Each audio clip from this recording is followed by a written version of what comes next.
meminjami uang teman untuk membayar hutang riba. Kemudian yang kedua, sepengetahuan saya, kalau walimahan tidak boleh menerima sumbangan. Bagaimana kalau kita tidak menyediakan kotak sumbangan? Ternyata ada saudara yang memberi sumbangan. Berdosakah kalau kita menerima sumbangan itu, Ustaz? Yang pertama, boleh meminjami teman untuk membayar utang riba, boleh. Kemudian yang kedua, bukan begitu pemahamannya.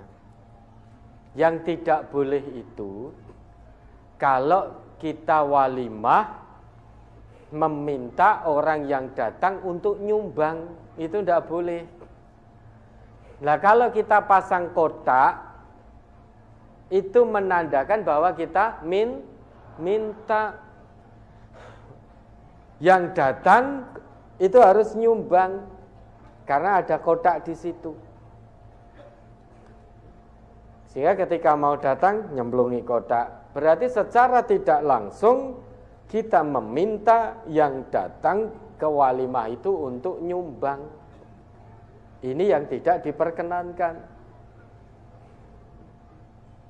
Namun jika sumbangan itu tanpa kita minta, pemberian itu tanpa kita minta, bahkan di undangan kita sudah nulis dengan besar, mohon maaf tanpa mengurangi rasa hormat tidak menerima sumbangan dalam bentuk apapun.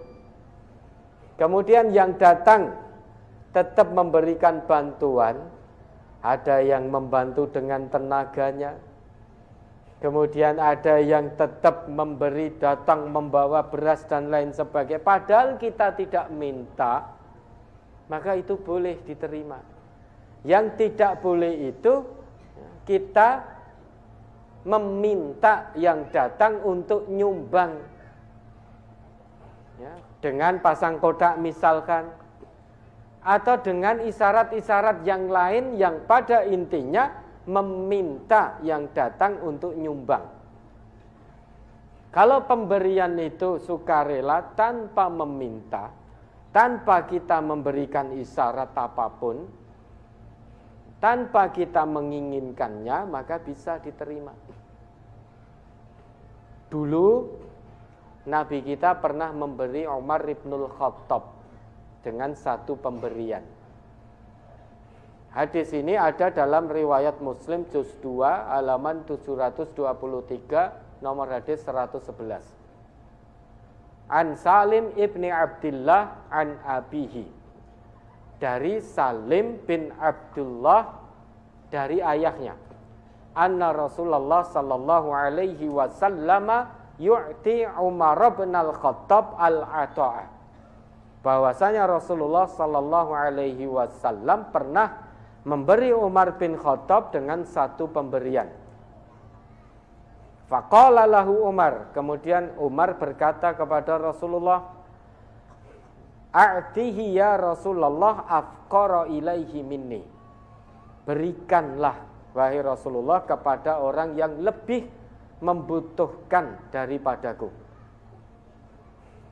Maka Rasulullah bersabda kepada Umar, khudhu fatamawalhu au tasaddaq bihi, ambil saja pemberian ini dan jadikan sebagai hartamu, atau ambil dan sedekahkanlah.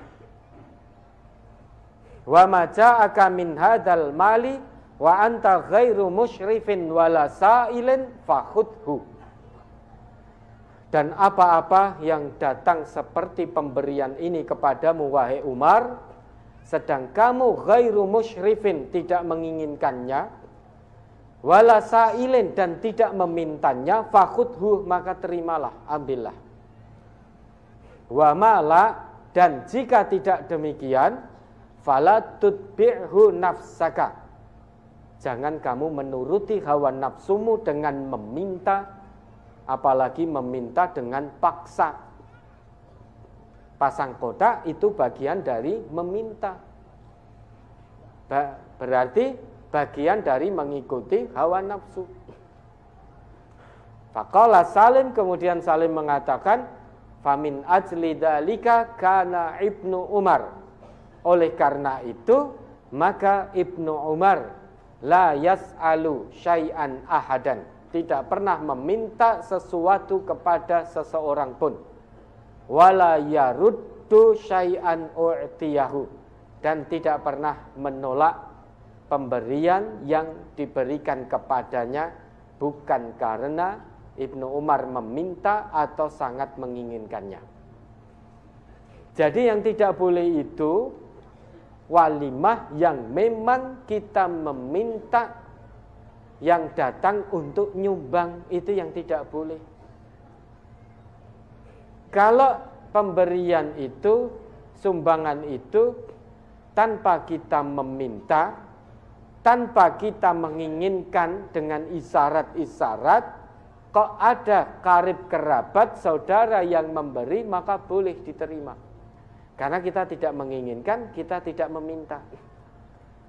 Nah, dulu ada ini, sampai warga MTA kurang pas pemahamannya, sampai mengatakan bahwa nek ning pengajianku kira oleh nampa sumbangan, nampa bantuan, sampai akhirnya tetangganya yang membuatkan tape ketan itu ditumplak ning terase ngono. Ora urusan ro pengajianmu oleh karo ra oleh. Pokoknya saya ingin membuatkan tetangga saya tape ketan karena punya gawe. Nih nek ra gelem nampa pokoknya tak tumplak. Ditumplak itu di teras rumahnya. Kena fitnah toh kajian MTA. Bukan seperti itu pemahamannya. Yang tidak diperbolehkan itu meminta, pasang kotak dan sejenisnya, baik terang-terangan maupun dengan isyarat, itu bagian dari meminta. Sedangkan Nabi kita mengatakan, wa mala fala tutbi'hu nafsaka. Dan jika pemberian yang datang padamu tidak seperti itu, maksudnya pemberian yang kita minta, kita menginginkan baik terang-terangan maupun dengan isyarat, maka jangan turuti hawa nafsumu. Nah itu yang tidak diperkenankan. Tapi kalau pemberian yang kita tidak minta, baik terang-terangan maupun dengan isyarat, maka boleh diterima.